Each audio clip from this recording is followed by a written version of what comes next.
Hi gang, the Mechanicum in the Horus Heresy game have been getting a bit spooky recently with the release of rules for the twisted armies of the Dark Mechanicum. So let's go through this heretical new bounty and see what the scrap code has granted us.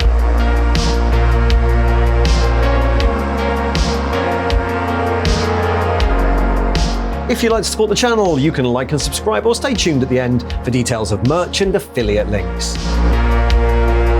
So welcome back to this occasional series of Horus Heresy army guides. So in previous videos in this series, I've picked an army list from the game and then gone through roughly what each unit's meant to do, how it works, and where you can find the models. The idea is to give a broad overview of what the army does in the game without getting too bogged down in how good anything is. But this video is a bit different because recently the Mechanicum in the Horus Heresy have been given some upgrades.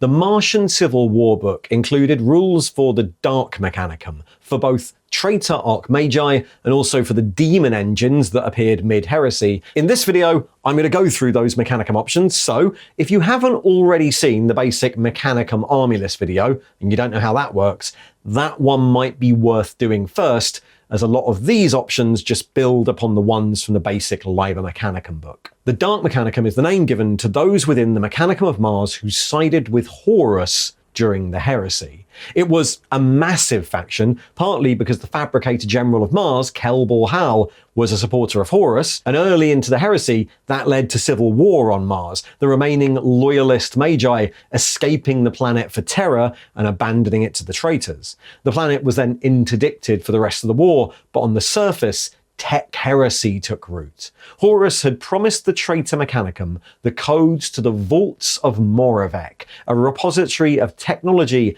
that mixed mankind's Dark Age tech prowess with the influence of the Warp, one that had been kept locked by the Emperor since the Treaty of Mars. And once this information was released, the Dark Mechanicum started to create stranger and stranger things. Corrupting scrap code spread through traitor systems, rewiring automata with a cruel and dark form of intelligence, and Neverborn were imprisoned in metal bodies, creating the demon engines that started to appear midway through the period. And of course, that story was then repeated on Forge worlds across the galaxy. Ancient strongholds like Zana, Cyclothraith, and Sarum falling to the lure of forbidden technology as the war went on. And now, with these rules, you too can fall to the lure of forbidden technology. You don't have to, of course. There were plenty of Mechanicum Tagmata that were just traitors, armed exactly like the loyalist ones. But if you want to introduce the dark forces of chaos to your army, the Martian Civil War book shows you how. The base of the army we're going to talk about today is still the Mechanicum army list from Liber Mechanicum. The Martian Civil War book just adds a few options. These come in the form of 4 new Demon Engine units, new Warlord traits for Traitor Mechanicum Warlords, and new Orders of High Tecno-Arcana and Cyber Theurgy, which, if you remember, is the way in which you can specialize your Archmagos and therefore theme your army. Plus, just so the Space Marine players don't feel left out, there are some options here for a Legion Praevian so that Traitor Astartes armies can get some of these bonuses. Most of these rules are going to revolve around choosing and buffing your 4 Demon Engine options, so let's go through those first. All 4 of these entries have the Corrupted Engine unit subtype. That means they cause Fear 1, they're immune to fear, they automatically regroup, and they can't ever choose to fail a morale check. If they ever do fail one, they just take D3 wounds instead. And just like demons and other corrupted models, they're vulnerable to Force or Psychic Focus weapons. Both of those will cause Corrupted Engines instant death, which for them means D3 wounds. And they can't make a joined unit with anything that isn't a Corrupted Engine. Some of those rules seem like they're written to be a lot broader than they need to be. They might not actually be relevant for these 4 units, but we'll get to why in a minute. The Blood Slaughterer is the cheapest option here in the fast attack slot. Blood Slaughterers appeared on Mars midway through the Heresy, a scuttling, bug-like construction armed with huge cleavers that rush into close combat. These are corrupted engines, but they're also dreadnoughts, which of course means that all those morale rules we've just mentioned won't apply because they're fearless. Blood Slaughterers are sort of vaguely comparable to a lower-powered dreadnought like the Castroferrum. They're faster, with move 9, and then they're weapon skill 6, ballistic skill of only 3, strength and toughness 6, 5 wounds, initiative 3, and 4 attacks, as long as you leave them with their standard Slaughterer blades, which are basically power swords. So they're AP3 and they rend on a 6. Blood Slaughterers have a 3-up save and a 6-up invulnerable from their Malefic Aegis. Everything will get a Malefic Aegis, which is just an invulnerable save. And they also get Furious Charge 1, hit and run and move through cover. And if you remember the Demon episode, they also have the Etheric Dominion of Heedless Slaughter, which is basically the Mark of Khorne. They have to charge when they're within 8 inches of an enemy unit, though you can avoid that by shooting a unit further away. Don't know why you would. They get +1 to their charge rolls, which will of course be +2 because they've got a 9-inch base move. And they get +1 to the combat resolution and +1 to sweeping advance. You can also make them a unit of 3. They're not a Dreadnought Talon, so they do have to stay together all game, and you can swap one of their regular Slaughterer blades for an Impaler Harpoon. This will lose them an attack, but it's a Strength 6 AP3 12-inch range weapon. The important thing is that if you hit with it, you can then re-roll charges against the target unit that turn, because they've been stuck on the Impaling Harpoon. So look, these aren't the toughest thing in the world. 5 wounds at toughness 6 is okay, but only 3-up save and 6-up invulnerable means they can be taken out pretty easily by heavy weapons, but they're fast, and against anything with regular power armor, they're deadly. Good marine killers, but they might struggle against Terminators or other Dreadnoughts. The upgrade to the Blood Slaughterer, the stronger Dreadnought option here, is the Decimator, a heavy support choice and another Dreadnought corrupted engine. This guy is tougher but slower and has the heavy subtype. The Decimator is Move 7, Weapon Skill 5, Ballistic Skill 4, Strength 8, Toughness 7, with 7 wounds, 5 attacks, a 2-up armor save, and a 5-up invulnerable. It comes with 2 Decimator Siege Claws, which are Strength User AP2 Brutal 3, but you can swap them for Butcher Cannons, which are just Reaper Autocannons, or Soul Burner Petards, which is a single-shot plasma cannon with Fleshbane, but if you do that, you're going to lose an attack. The Decimator also comes with Furious Charge 2, Hammer of Wrath 2 and move through cover, and he has the Malevolent Artifice Dominion, which is like the Mark of Vashtor. The Decimator can re-roll its 2-up save against anything with a strength lower than its toughness, which basically makes him immune to anything of strength 6 and below. This is basically a demon version of a Leviathan Dreadnought, though it's not quite as good. It's 5 points less than a Leviathan,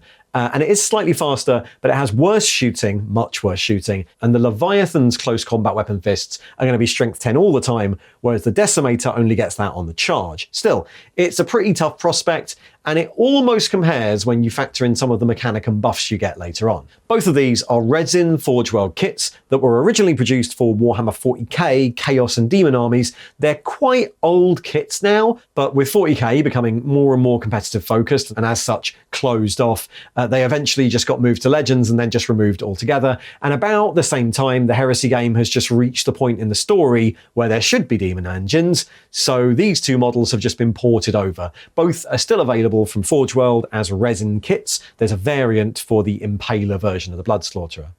The last 2 Demon engines are then Lords of War choices. Both of these count as knights as well as being corrupted engines. The first, the Khitan Demon engine, is basically a scarier version of a Cerastus Knight Castigator. Like the Cerastus Knights, its armor is 13, 12, 12, and it has strength 9, 4 attacks, and a healthy move 14 with the flank speed rule, though the Khitan is slightly tougher than a knight with 8 hull points and a general 5-up invulnerable all round rather than having to worry about ion shields. Its gun, the Khitan Gatling Cannon, is very similar to the Castigator Cannon, being heavy 19, strength 6, AP4 with pinning and shell shock 1, but it isn't twin-linked, so it's not as good at hitting with it. Its axe, the Cleaver of Slaughter, is amazing though. Strength 10, AP2, Brutal 3 and Shred, and because it's a demon engine of Khorne, it knows how to use it. The Khitan is weapon skill 6, has that Heedless Slaughter Dominion, Mark of Khorne thing, so it gets +1 to charge rolls, which with its movement 14 means plus lots.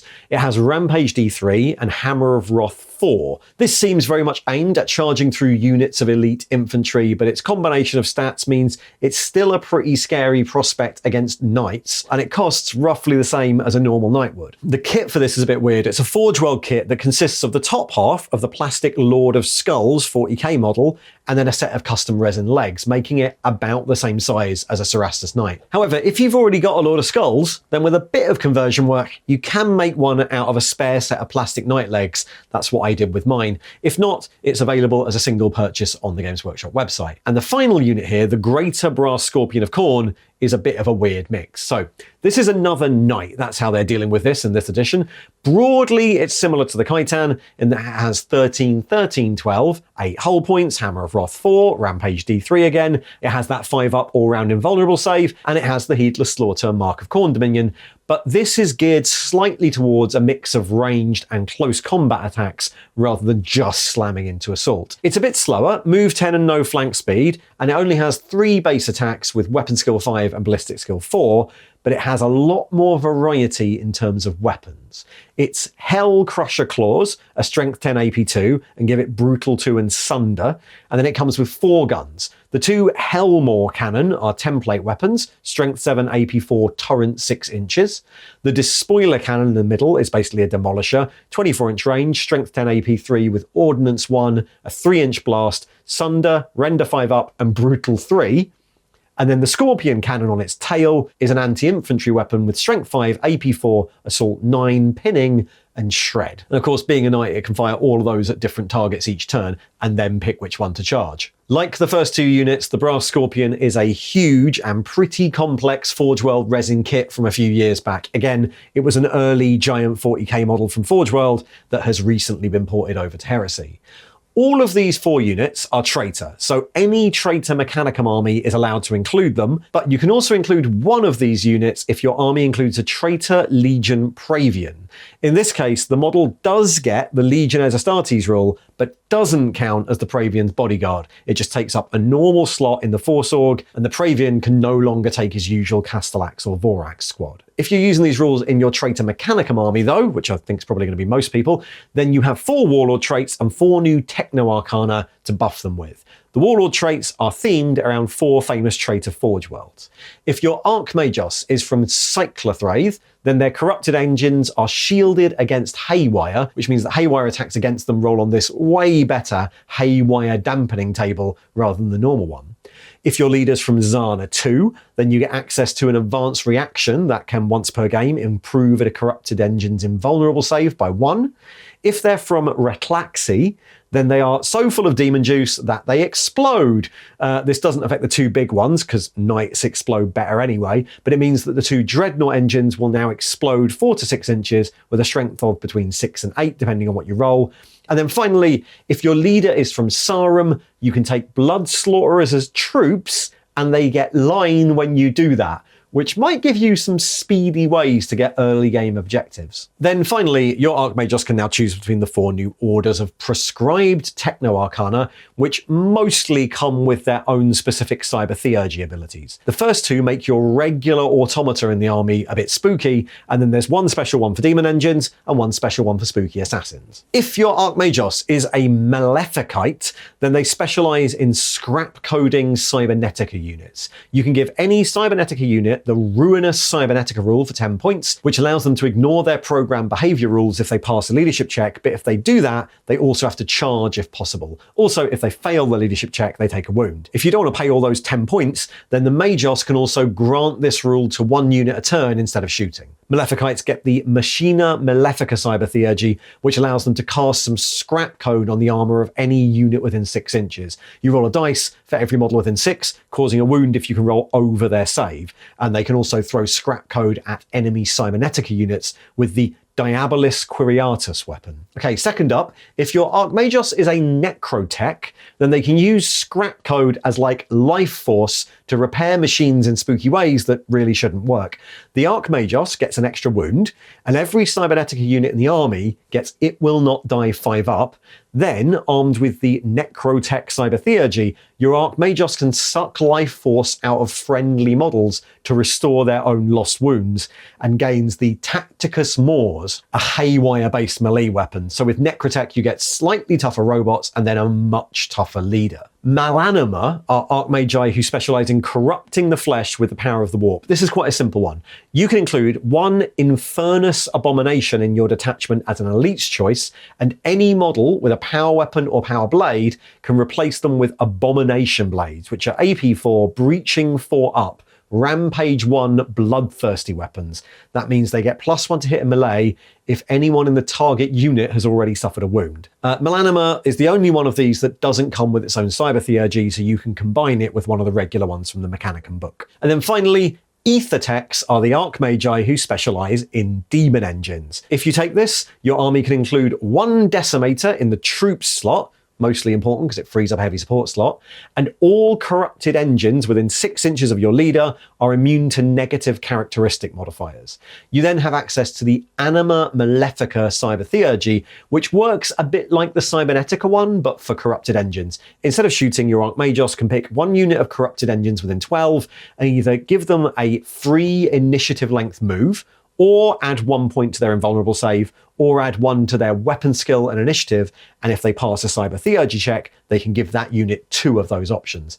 And then finally, of course, they get access to a special shooting weapon they'll probably never use, the Amthea Excrucis, which is Strength 5, AP3, Blind, and Deflagrate. So that comprises all the Dark Mechanicum upgrades that regular Tagmata can take. 4 demon engines, 4 new orders of Tecno-Arcana, and 4 new Warlord traits, all of which are themed around either improving your demon engines or making your existing Cybernetica units a bit more spooky, plus a little bone thrown to the Legion forces in the form of that Praevian upgrade. I quite like all of these. This is what has encouraged me to start a Mechanicum army. The Dark Mechanicum have been talked about in the lore for a while now, but this is the first time we've really ever got options and rules for them, and I quite like that despite all this being extra info on top of an existing army list, running Dark Mechanicum isn't actually the most complex thing in the game.